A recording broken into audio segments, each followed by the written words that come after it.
नमस्कार दोस्तों, मैं पंकज मिश्रा आप लोगों का अर्पण ज्ञान गंगा में हार्दिक स्वागत और अभिनंदन करता हूं। दोस्तों, हम आपको जैसा कि विदित हैं कि आज तक इस विश्व में जो सबसे बड़ा युद्ध हुआ है वो महाभारत का युद्ध हुआ है। लेकिन आज तक एक ही प्रश्न था कि महाभारत का इतना बड़ा युद्ध हुआ था, लेकिन उनके भोजन का प्रबंधन कौन करता था और कैसे करता था। और इस भोजन प्रबंधन की सबसे बड़ी विशेषता थी कि भोजन कभी भी एक दाना भी खराब नहीं होता है। तो आज हम आपको इसके बारे में कथा बताने वाला है। दोस्तों, महाभारत को हम सही मायने में विश्व का प्रथम विश्व युद्ध कह सकते हैं, क्योंकि शायद ही कोई ऐसा राज्य था जिसने विश्व युद्ध में भाग नहीं लिया। आर्यावर्त के समस्त राजा या कौरव अथवा पांडव के पक्ष में खड़े दिख रहे थे। श्री बलराम और रुक्मी ये दो ही व्यक्ति ऐसे थे जिन्होंने इस युद्ध में भाग नहीं लिया। कम से कम हम सभी तो यही जानते हैं कि किंतु एक और राज्य ऐसा था जो युद्ध क्षेत्र में होते हुए भी युद्ध से विरत था। वो था दक्षिण के उडुपी का राज्य। जब उडुपी के राजा अपनी सेना सहित कुरुक्षेत्र पहुंचे तो कौरव और पांडव दोनों उन्हें अपनी ओर मिलाने का प्रयत्न करने लगे। उडुपी के राजा अत्यंत दूरदर्शी थे। उन्होंने श्री कृष्ण से पूछा, हे माधव, दोनों ओर से जिसे भी देखो युद्ध के लिए लालायित दिखता है, किंतु क्या किसी ने सोचा है कि दोनों ओर से उपस्थित इतनी विशाल सेना के भोजन का प्रबंध कैसे होगा। इस पर श्री कृष्ण ने कहा, महाराज, आपने बिल्कुल उचित सोचा है। आपके इस बात को छेड़ने पर मुझे प्रतीत होता है कि आपके पास इसकी कोई योजना है। अगर ऐसा है तो कृपया बताइए।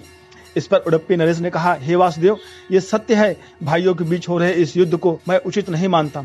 इसी कारण इस युद्ध में भाग लेने की इच्छा मुझे नहीं है, किंतु ये युद्ध अब टाला नहीं जा सकता। इसी कारण मेरी ये इच्छा है कि मैं अपनी पूरी सेना के साथ यहाँ उपस्थित समस्त सेना के भोजन का प्रबंध करूं। इस पर श्री कृष्ण ने हर्षित होते हुए कहा, महाराज, आपका विचार अति उत्तम है। इस युद्ध में लगभग 50 लाख योद्धा भाग लेंगे और अगर आप जैसे कुशल राजा उनके भोजन के प्रबंधन को देखेंगे तो हम उस ओर से निश्चिंत ही रहेंगे। वैसे भी मुझे पता है कि सागर जितनी इस विशाल सेना के भोजन प्रबंध करना आपके और भीमसेन के अतिरिक्त और किसी के लिए संभव भी नहीं है। भीमसेन ने इस युद्ध में विरत हो नहीं सकते, अतः मेरी आपसे प्रार्थना है कि आप अपनी सेना सहित दोनों ओर की सेना के भोजन का भार संभालिए। इस प्रकार उडुपी के महाराज ने सेना के भोजन का प्रभार संभाला। पहले दिन उन्होंने उपस्थित सभी योद्धाओं के लिए भोजन का प्रबंध किया।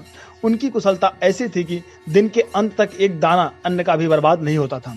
जैसे जैसे दिन बीतते गए योद्धाओं की संख्या भी कम होती गई। दोनों ओर के योद्धा ये देखकर आश्चर्यचकित रह जाते थे कि हर दिन के अंत तक उडुपी नरेश केवल उतने ही लोगों का भोजन बनवाते थे जितने वास्तव में उपस्थित रहते थे। किसी को समझ नहीं आ रहा था कि आखिर उन्हें ये कैसे पता चल जाता है कि आज कितने योद्धा मृत्यु के प्राप्त होंगे, ताकि उस आधार पर भी भोजन की व्यवस्था करवा सके।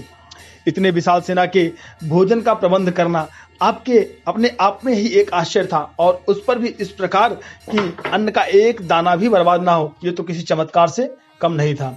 अंततः युद्ध समाप्त हुआ और पांडवों की जीत हुई।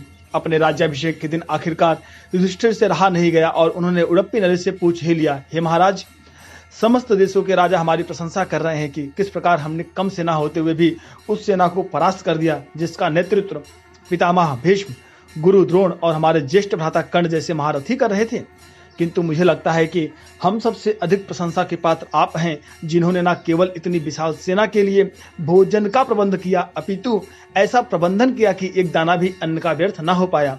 मैं आपसे इस कुशलता का रहस्य जानना चाहता हूँ। इस पर उडुपी नरेश ने हंसते हुए कहा, सम्राट, आपने जो इस युद्ध में विजय पाई है उसका श्रेय किसको देंगे। इस पर युधिष्ठिर ने कहा, श्री कृष्ण के अतिरिक्त इसका श्रेय और किसे जा सकता है।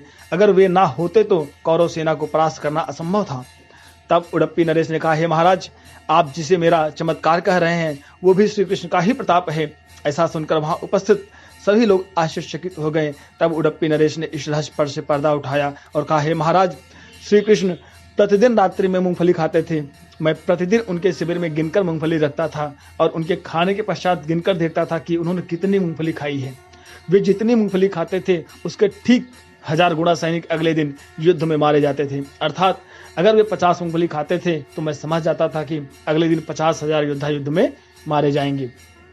उसी अनुपात में मैं अगले दिन भोजन कम बनाता था। यही कारण था कि कभी भोजन व्यर्थ नहीं हुआ।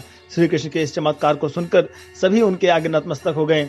दोस्तों, ये कथा महाभारत की सबसे दुर्लभ कथाओं में से एक है। कर्नाटक के उडुपी जिले में स्थित कृष्ण मठ में ये कथा हमेशा सुनाई जाती है।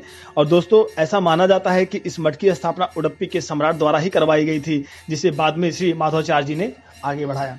तो दोस्तों, यह बहुत ही दुर्लभ कथा है और बहुत ही अविस्मरणीय है। लेकिन युद्ध की बात की जाए तो युद्ध कभी भी किसी के लिए हितकर नहीं होता है। और वैसे भी हानि लाभ, जीवन मरण, यश अपयश, विधियात, ये सब परमात्मा के हाथ में है। इसमें हमारा आपका कोई भी कर्तव्य नहीं कि हम आप इसमें कुछ कर सकते हैं। बस कर्म किए जाते हैं, अपना कर्म करने पे जो फल मिलता है उसका हम भोग करते हैं। तो आशा करता हूं दोस्तों ये जानकारी आपको अच्छी लगे तो प्लीज़ चैनल को लाइक, सब्सक्राइब, कमेंट करना ना भूलिए दोस्तों। नमस्कार।